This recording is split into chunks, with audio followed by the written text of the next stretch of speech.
If your kids sing, dance, make music, or play games, and they enjoy what they are doing, it will not only meet their emotional, social, and physical needs, it will improve what psychiatrists call their executive functions.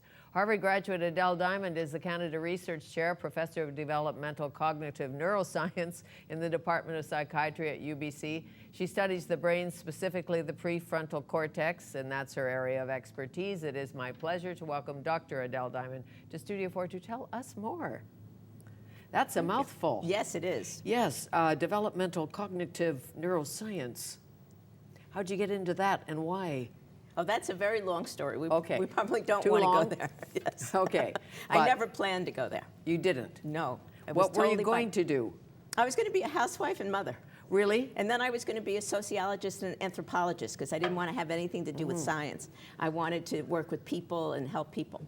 It's so amazing. And Dr. Rick was going to be like a fancy New York doctor, or maybe not. I don't know what it said in the high school annual about him, but look at where he's gone. My. So executive functions, what does that mean in a child? Executive functions in anybody is trying to do things that don't come so naturally. Resisting your first impulse. Like for us, it might be resisting the impulse to hit send on an email message that maybe you shouldn't have sent, or just to think before you speak, or to have the discipline to follow through on a task that maybe you're bored with or really tired of and you don't want to do. It's creativity, being able to think outside the box and come up with a new way of approaching things that nobody else has thought of, or the flexibility to take advantage of serendipity. I was planning to do this, but some opportunity came up. Do I have the flexibility to change and take advantage? Can I hold information in mind and relate one thought to another? Relate what you asked me earlier to what you're asking now? Those kinds of things are executive functions. All great leaders should have those. Yes. We should all have those. Yes. But if our leaders had self-control and discipline and just think how wonderful it would the be. world would be a better place. Creativity, flexibility, especially Discipline, creativity, not linear thinkers. That's right. Not psychopaths, not sociopaths, none of the above. Yes. So when a child is young, what develops these skills? Well, any skill develops by practicing it, right? You learn how to ride a bike by keep trying to ride the bike. You learn executive functions by keep practicing them. And almost any activity could be an occasion for practicing executive functions. If you set the table very thoughtfully and carefully, you would be using executive functions.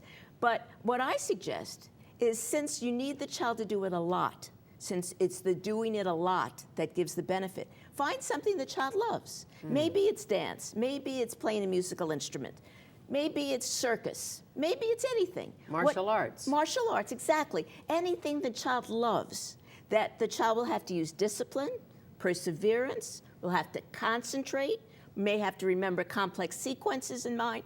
All of this is executive function training. If a child loves something, often they seem to do that. Yes. I've noticed on the video games or when they're on their little machines and they're interested and you say hello and they're playing Frogger and you're just puffed wheat, pretty much. That's right.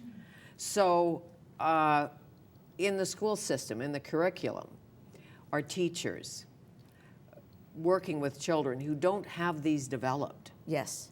What do you do?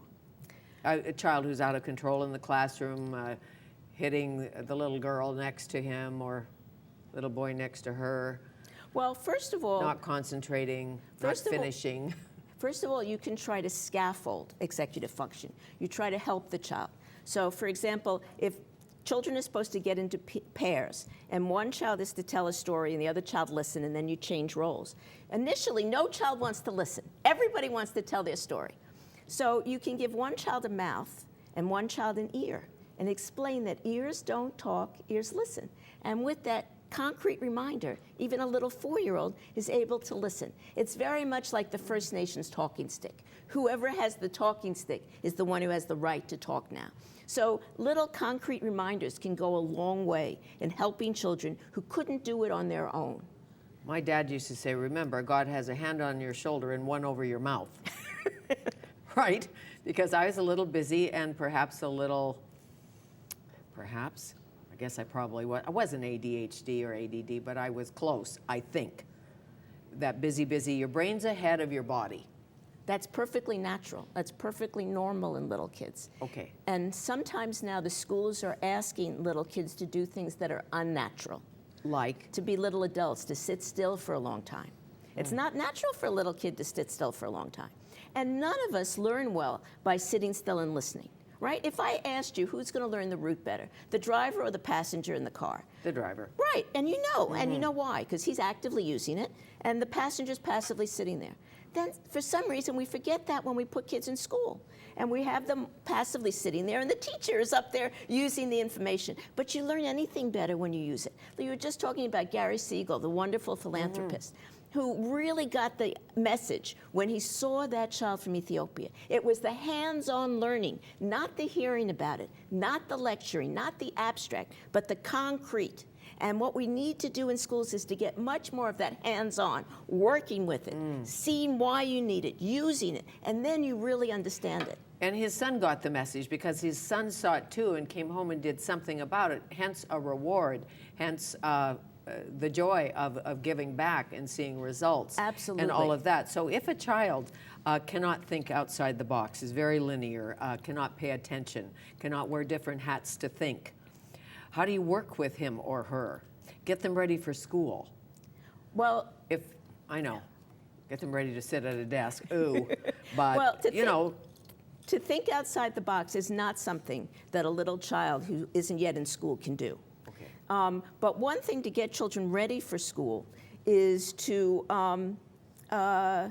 help them to be able to wait, help them to be able to take a moment before they react so that they can act. So for example, one thing that people sometimes do is that when you get upset, they tell little children, instead of saying wait, because no child is going to wait, they say, hold yourself like a turtle.